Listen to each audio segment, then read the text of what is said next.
Thank you to all my channel members, including my fan appreciation level members and my contributor level members, for helping support the YouTube channel. Hello, and welcome to my channel. My name is Jonathan Cohn, and today I am pleased to be joined by Melissa Olthoff, author of the novel Rise from Ruin from Baen Books. So, Melissa, thanks so much for being here. Hi, thank you so much for having me. I've been looking forward to this all week. Absolutely. So, we are going to talk about this book a lot, but this book is part of something bigger. And if anyone's watched my interview with Casey Ezel, we touched on this, but I want to talk about it with you here, which is the concept of the Feral for Fantasy Publishing Initiative from Baen Books this summer. Melissa, can you tell us what that is and how it got started? So, me and my feral ladies, Marisa Wolf and Casey Azell, were kind of chatting and figuring out our marketing strategy and just basically being chaotic. And we were talking about how, like, so many people are just feral for all of these awesome books. We're like, are you feral for fantasy? Do you want to be? And then we were like, oh, that could work. So we pitched the idea to Tony at Baen Books and Griffin Barber, and it just kind of took off from there, where it's like, hey, we have all of these awesome fantasy books coming out like in May, June, August, two in September, one from Marisa Wolf and one from Wen Spencer. And it was like, let's do it. Let's try and like rising tide. We've got all these awesome fantasy books. Let's go. That's great, and it fits with y'all's branding of the feral stuff, but also Yes. it's alliterative, and it's been fun watching the Bane feral interns on social media. Those are my favorite. I love those Facebook posts so much. They're definitely having fun with it, and you can tell. You can Yeah. tell it's a lot of fun. Absolutely. So, as I said, we're here to talk about your novel that's part of that initiative, Rise from Ruin. So, can you give us what is basically the pitch for what this book is? So, short pitch. This is Dragon Riders of Pern meets the Griffins of Valdemar with a little bit of Fourth Wing thrown in for good measure. Uh, a little bit of a longer pitch. It's what would you do if you trained your whole life to be a dragon rider? Because everybody wants to be a dragon rider. Mhm. But your best friends are morons, and a prank goes wrong, and you end up bonded to a griffin instead. What would you do? That makes sense. My pitch for it was Michael R. Miller's Songs of Chaos books with his dragon riding, but also mixed with Elizabeth Moon's Sheep Farmer's Daughter. Hmm. And the more I read the book, I said, yeah, it has the griffin, the dragon riding stuff. This is just Sheep Farmer's Daughter, like a more modern version of it, because it's the military fantasy. It's very much focused on like that academy life, like Sheep Farmer's Daughter is. So I thought that was an interesting comparison. Had you read those that series? So, funny story, what I was just thinking is, wow, I need to bump that one up on my TBR because it's on it, but I haven't actually read that one yet. So now Okay. I have to, Yeah. clearly. It's yeah, I think it fits. That's what I would say is if you're a fan of that series, you'll enjoy this one.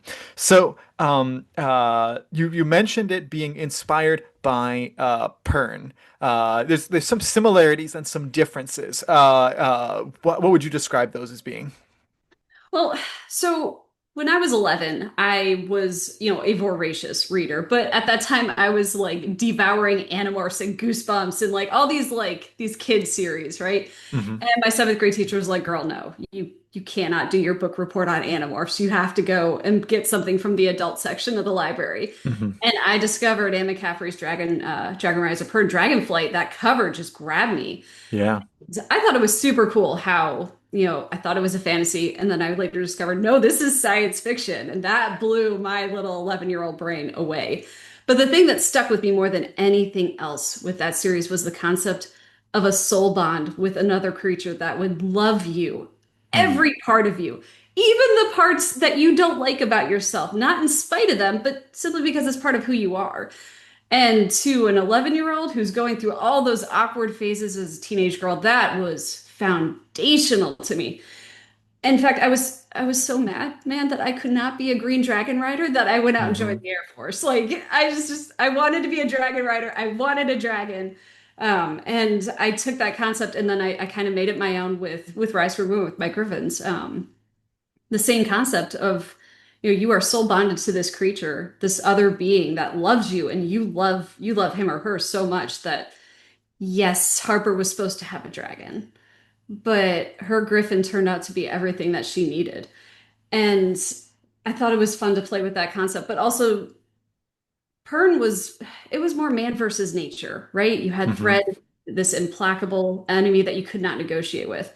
I wanted to do something a little bit more man versus man. So you have war, but you have war with with other people, other dragon riders, other griffin riders, and exploring that concept of man, war is it's a terrible thing, and the bonds that you form between your brothers and your sisters when you are actively at war is it's something else. Yeah, the military elements very much come through, and not only the military themes, but understanding like what life is like for people in like an academy. Specifically, you mentioned like Air Force, like that fits perfectly because if you just switch out, the Air Force for magical, creatures, it makes sense. Although you can't really bond with your aircraft carrier or anything like that. I mean, they have personalities, but yeah, Yeah. it was definitely fun being kind of an Air Force nerd with that stuff. Like, ooh, I can create dragons that are equivalent to modern day aircraft and airframes and missions. Like my green Mhm. dragons are straight up helicopters, search and rescue. Yeah. Yep. And we'll get to the roles that the different creatures have in a moment. But you talked about the bond, and Yes. that's really the heart of this book is the bond between Harper and her griffin Felix. And in the book, it almost starts out in this kind of like a maternal thing. Like she doesn't, she of course she wanted a dragon, and this is the first chapter, so we're not spoiling anything. She No, wanted a that's dragon. She ended up with a griffin, Mhm. and yet as soon as she has it it's like, oh, well, I need to protect this baby at all costs. And she kind of helps raise him. And then they have this just great connection. How was writing their personal connection and getting their dynamic just right? What did you have to do to make sure that it balanced right? Honestly, I wish I had like a logical answer for you, but I literally woke up one day with a griffin's voice in my head, and my husband maintains this because I'm mental, but like, like his voice was just so strong. I was like, one day I'm gonna write a Dragon Rider book, and this griffin just popped up in my head and went, bet. Because at the heart, this is about a griffin rider, not a dragon rider. Hmm. And getting the balance between both of them was something that it just happens so naturally. Like their dynamic between the two of them, like he is just sassy Hmm. from the get-go. He is Yep. like, no, you're gonna call me Felix, and Right. this is happening. And also, Harper, no, your name is Harpy now. Right. Yeah. He is. It. I It. I even messaged you. There were moments that were hilarious where they're just going back and forth, and then I won't spoil the line, but there's a line where tells her jokingly, "Live in fear," and it live in just fear. just had me guffawing. And Yeah, they just have this great dynamic because sometimes they're arguing, sometimes it's playful, sometimes they're really well connected, and so all of the emotion in the book is really there with those characters. And but it's also there with other characters. I particularly like Keaton and Dimitri, yeah. and the way she acts around the two of them is very different. Uh-huh. Um, uh, Although there's reasons that she should treat them the same. But anyway, they're very different. So, how did you go about her dynamics with the other people in the military? So I served with a lot of amazing people, and some of the best friendships I've ever made came out of that experience. So Keaton is very much her brother in Hmm. every way that matters, which is in large part why they act, the way they do around each other, especially once they work their stuff out. They have to get there. It's not just, oh, we're now. No, they had to work to get to that relationship, and building up that dynamic between the two of them was one of my favorite parts about writing this story. Keaton is not based off of anybody in particular, but he's very much representative of some of the men that I served with and had that kind of relationship with, where I could depend on them.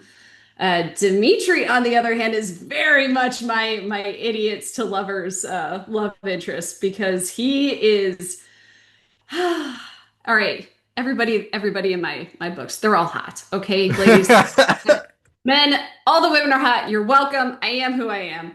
But writing, Who let Casey Ezel in the chat? I mean, there is a reason we're besties, right? Right. Oh my goodness. But her her relationship with Dimitri was so much fun, but it is slow burn because I am a huge fan of that romantic subplot where it's not fast, especially when you're talking to people that have been friends for so long. They're gonna kind of be idiots about it. Hmm. So the book we touched on, it has this military aspect to it where pretty much the majority of the book they're either in the academy or they are just beginning to go on their missions for it.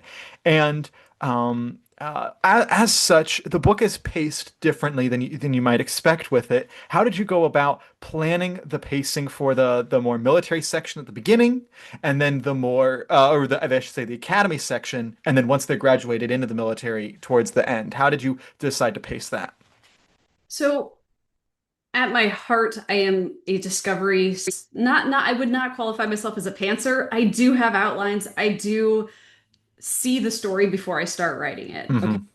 I don't detail down to the chapter, but at the core of the story, it's like, okay, I have this awesome character that I want to grow from a betrayed, angry, like, oh my God, I can't believe my life just blew up cadet to a dumb second lieutenant, like in her first 6 months of active duty.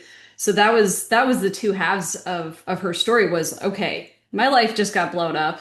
Now I've got to figure out all of this new stuff because a dragon rider and a griffin rider, they are it's like changing your major halfway through college, y'all. It's Hmm. an entirely different skill set that she had to learn. And detailing all of that stuff, like her struggle and her, whether we're talking like academically or writing or her mm, not exactly warm welcome with her new teammates. Hmm. Getting to do that part was super fun. And I'm like, well, now what happens when she's on active duty? So balancing the pacing between those two was more in line with character development and less heavily structured plot. But Which I makes total sense for a more discovery writer, yeah. because in my experience, discovery writers, while not don't necessarily have the most intense plots going on, but they have the best characters typically. Whereas you look at plotters tend to have great plots that are going on, and their characters are fine. So it's and I will say your characters were spot on, so that makes sense with your writing style. Um, when you're writing this book, it is both the first book in a series, but it also has to kind of, work on its own.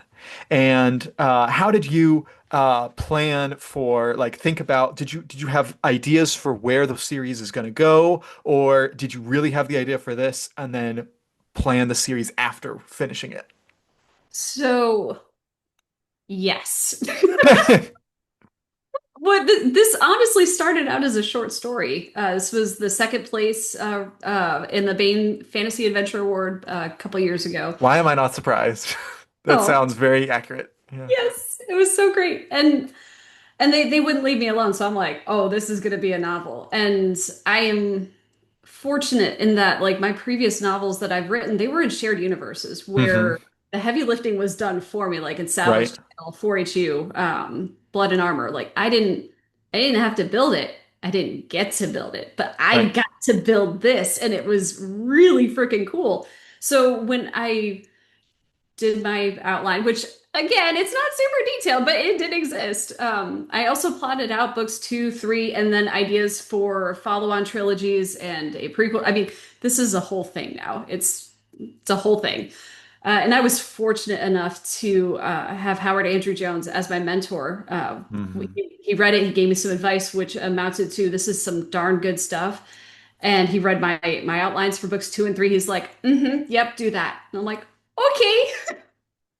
It is incredible the influence that he's had on the next crop of fantasy writers because every writer I talk to talks about how much he meant and everything he did. And being a reviewer, I didn't even know him as well as you guys did, but I could say he was very influential even on us reviewers too. So yeah, he is very deeply missed. But I'm glad that he was able to read your outlines for them. And I'm glad to know that you had outlines so you knew where you were going.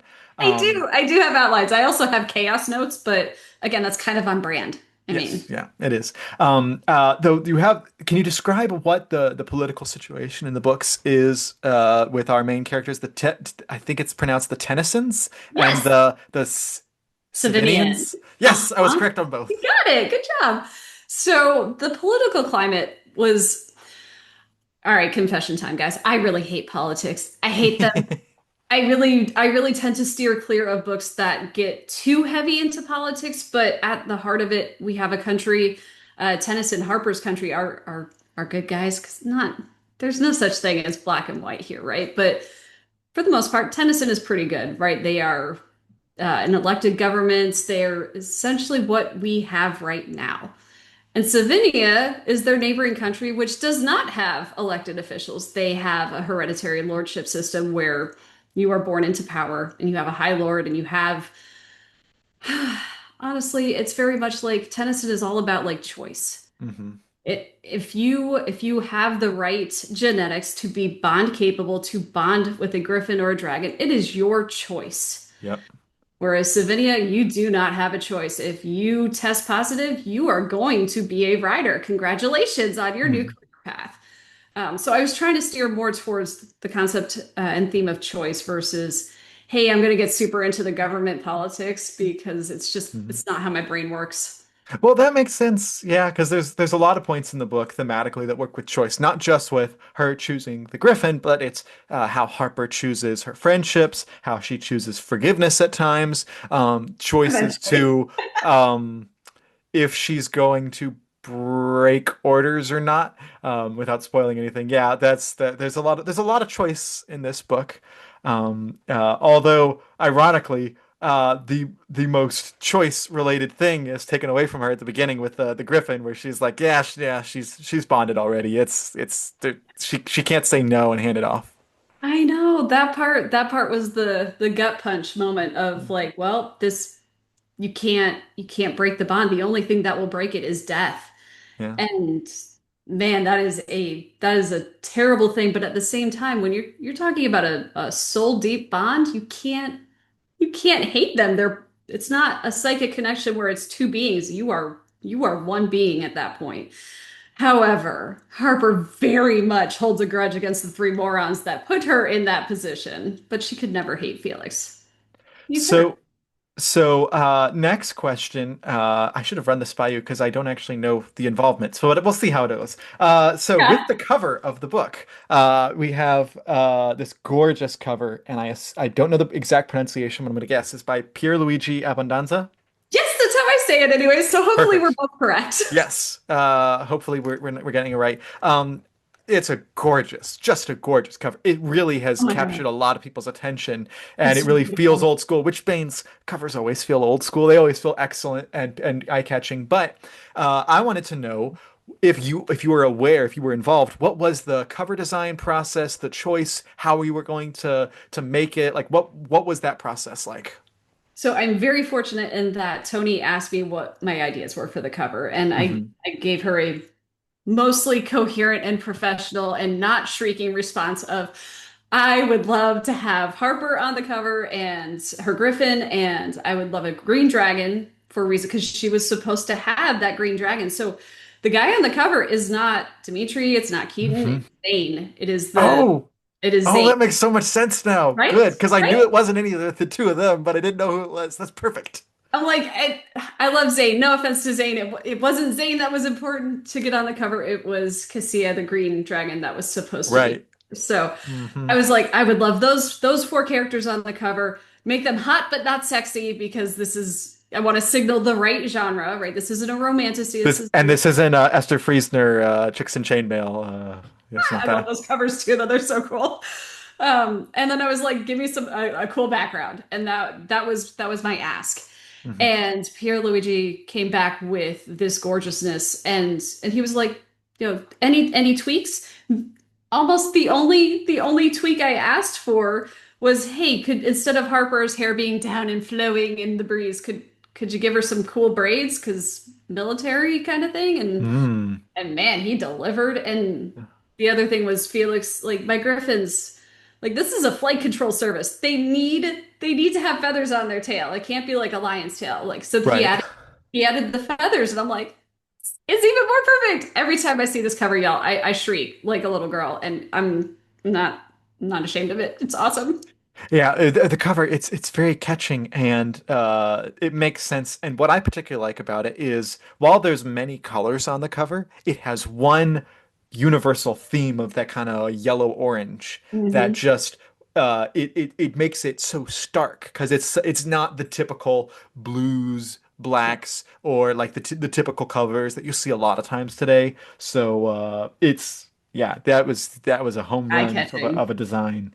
The irony Uh, is that like orange and yellow are my least favorite colors, and this is my favorite cover that I have ever seen in my life. Yeah, well, hey, that is sometimes you can be won over. I am moving to Tennessee soon, and I am going to be in Knoxville, which means I'm going to be in the Tennessee country, which means I need Yeah, to be you are. wearing orange a lot more, which I'm not looking forward to, but I will have to wear Tennessee orange just to, not be drawn and quartered. You will be Uh, fine. yeah. So I want to take a second and move away from Rise from Ruin and talk about another book that you also had come out last week. And that book, you are glutton for marketing. That is it. And you have Daughter of Shippo, which is the newest book in the Salvage Title universe. I believe the series is called The Coalition. Yes. It is, if I'm right, the fourth book from your Sunrise on Shippo arc that you've Yes. written there. Can you tell us, you first start out with, for people who don't know, about what Salvage Title is, what the Coalition is, and then what your books and Okay. contributions are? Got it. All right. Salvage Title Universe is this massive, awesome space opera universe where it it really started with Kevin Steverson and the theme of, the underdog winning. Hmm. He carried that through his entire first trilogy. And then he's like, hey, you know what my guys need? What Harmon and all these folks in the salvage system need? They need friends. So let's have the Coalition series and let's invite friends to write books in this awesome universe. Hmm. And I was fortunate enough to be asked to write a short story. And it was actually the first short story I was ever invited to write for an anthology, like my third Nice. story ever as an author. And Kevin liked it enough. He was like, "Hey, yeah, I would not be sad if you gave me a novel." Haha, just kidding. I mean three, because that's how he gets you. I'm like, Mm. okay, right, cool. So then the Salvage Bunny trilogy was born. Sunrise Over Shippo was the very first novel that I wrote. And Daughter of Shippo is the 12th novel I've written. So I really love all four books together because you can see my progression as an author over the Hmm. past couple of years. But every novel, it focuses on Kaylee, who is very much a mix of Evie from The Mummy and Dr. Daniel Jackson from Stargate. She is a language nerd. She is not a fighter. She does not start off this series as a kick butt protagonist. She is, oh no, I made a mistake and got my homeworld invaded, and now I need to figure out how to fix it. And she makes friends with some mercenaries and also the power of money and ends up doing everything that she can to save her home. And then it progresses from there. Like, what would you do to save your home? To how far would you go to save your friends? And Nightfall under Kyros. And then Fallout on Darsana. How far would you go to save yourself? The answer is Kaylee isn't sure, but she knows her friends will go pretty dang far for her because she's built that found family. And then Daughter of Shippo is would you risk everything? Your friends, your family, yourself, your home to do the right thing. And maybe save herself one more time. So this book just released. With the way that the reading for the Salvage Title series works, do you have to have read other books from the Coalition, or can you start any of the Coalition arcs at any point? So that is one of the best things about the coalition, y'all.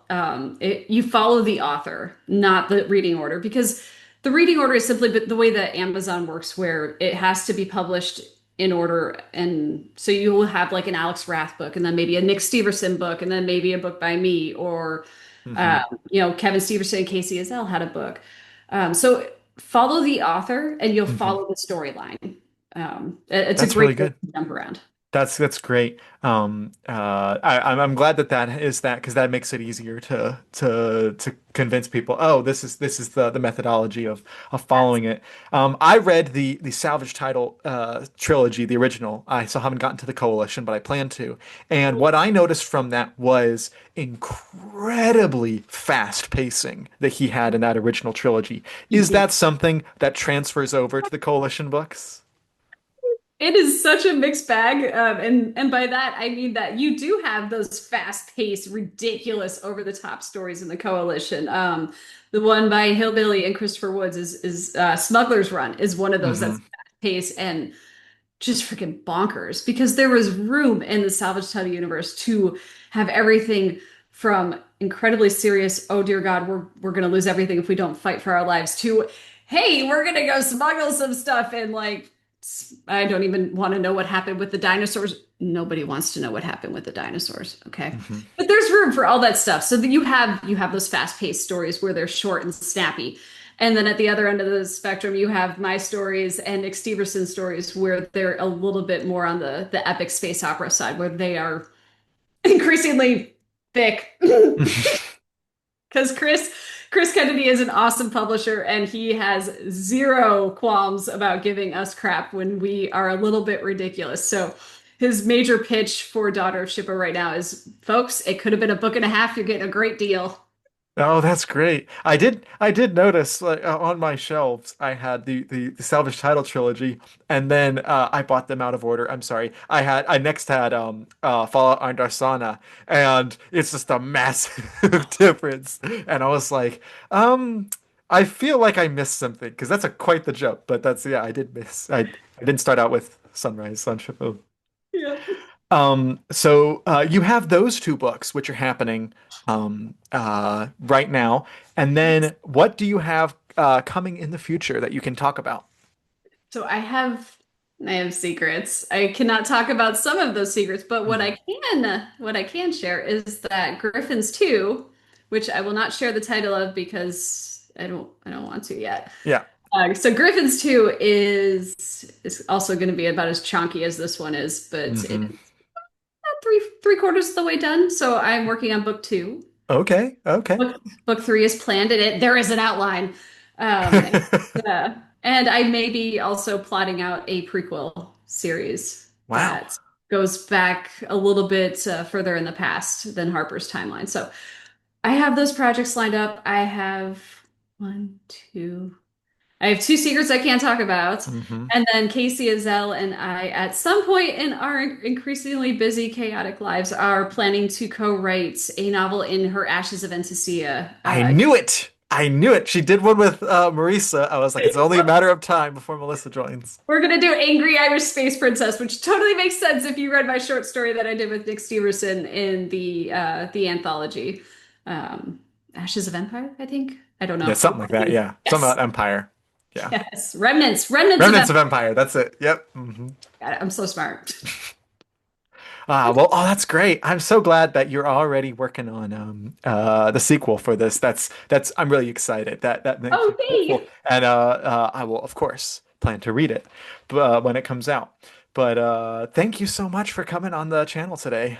Oh, thank you so much for having me. Like I said, I looked forward to this all week. My face hurts from smiling, and it is always so lovely talking with you. Oh, thank you so much. And until next time, I'm Jonathan, and thank you for watching.